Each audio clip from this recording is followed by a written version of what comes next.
As a kid, I didn't know, but my gift is that I found out later on. I have the ability to think extremely quick, and I can take any piece of information and transpose it into comedy immediately. Now, when you're a kid and you don't understand that, you get in a lot of trouble.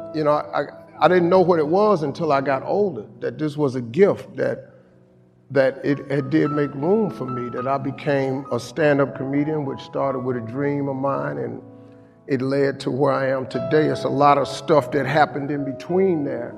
But your gift is the thing that you do the absolute best with the least amount of effort. That's your God-given gift, and everybody has one, and God gives it to you at birth. You don't have to go anywhere to discover it.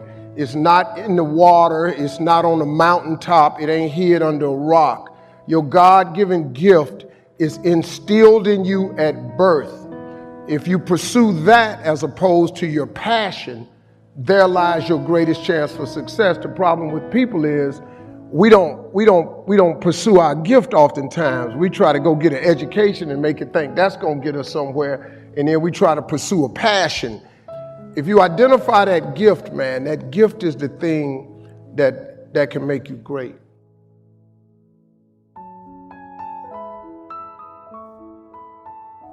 Listen to me, man. You have a great life in front of you. But your great life is in front of you. It's not behind you.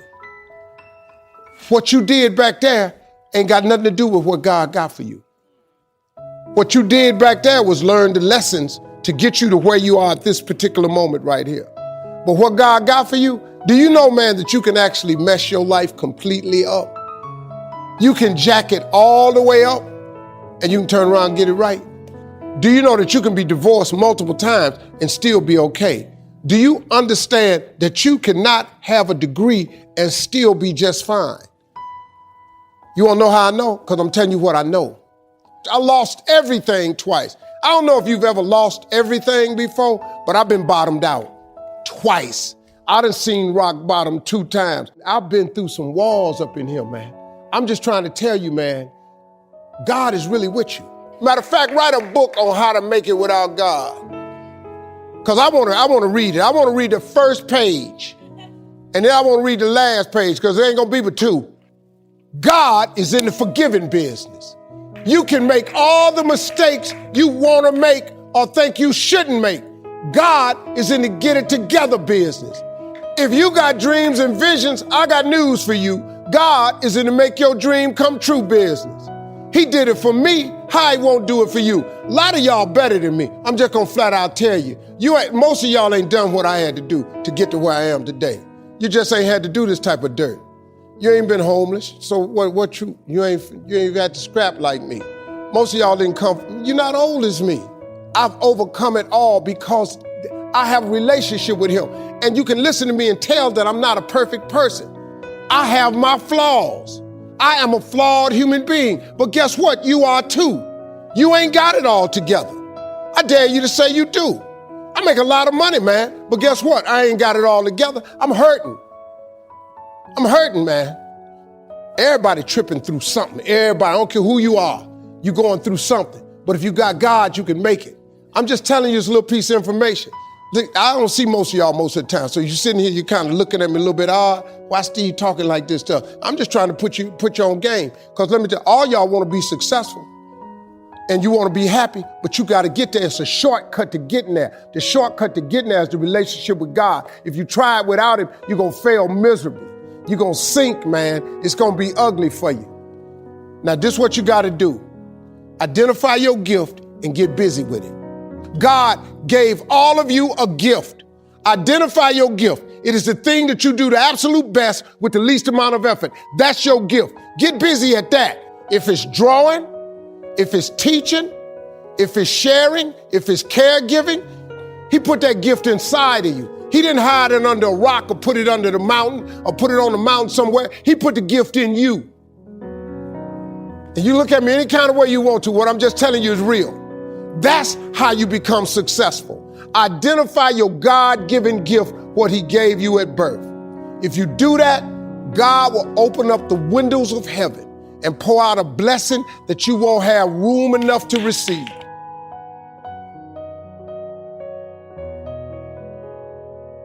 If when the alarm clock goes off in the morning and you ain't happy about it, you ain't doing what you want to do. See, you fighting upstream. You going against what God created you for. If your job makes you sick to go to, if you're unhappy with waking up to go to where you got to go, it's because you ain't living in your gift. Some people are born to be teachers, caregivers, nurses, babysitters. Those are gifts, you know what I mean? If you're living in your gift, you cool. It's just if you ain't. Telling jokes was a gift. They're just not just running, jumping. If you paint, you should be painting. If babysitting is what you really do, you should be babysitting. You doing anything. If you fix cars, you work with your hands. You're supposed to be working with your hands. You do anything else, when that alarm clock go off in the morning, you ain't gonna like it. Now, if you waking up and you going down there, they ain't paying you what you want, you hate your coworkers, you down there, your boss has no business being your damn boss. See, that's what messed me up. I didn't know what I had was a gift when I was growing up. I just stayed in trouble. Because I just fired it off. My gift is I could take anything, any piece of information and transpose it into comedy immediately. I don't have to think. It just comes to me instantly. It's a gift. It's crazy. And when I was young, I didn't know how to control it. I just stayed in trouble. I would hate to die and never do the thing I was born to do. You should look into that before you mess around and check out of here.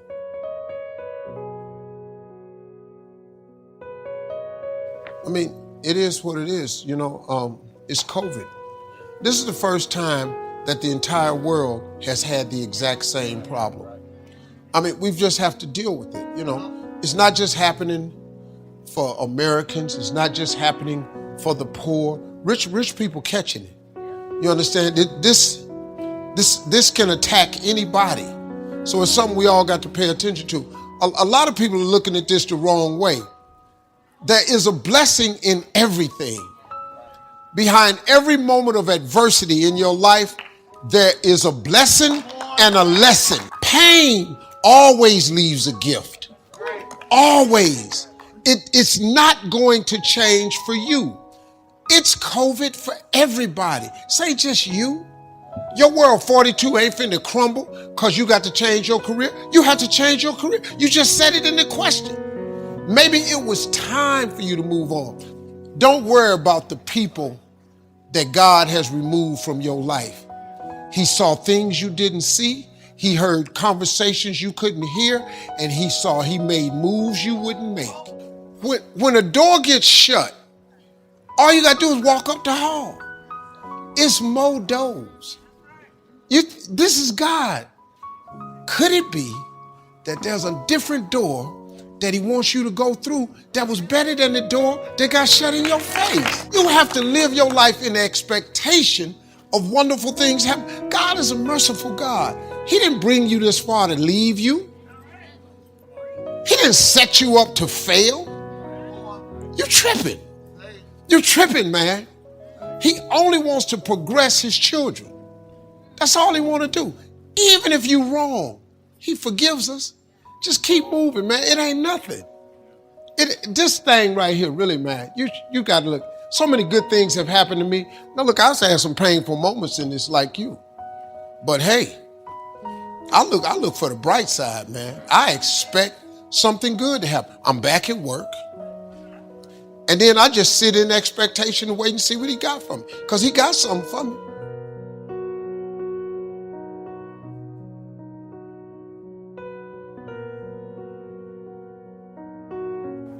Your gift will make room for you. Now, what is your gift? It's the thing that you do the absolute best with the least amount of effort. That's your gift. Quit running away from the gift. Your gift will make room for you. Stop trying to be something you ain't gifted at.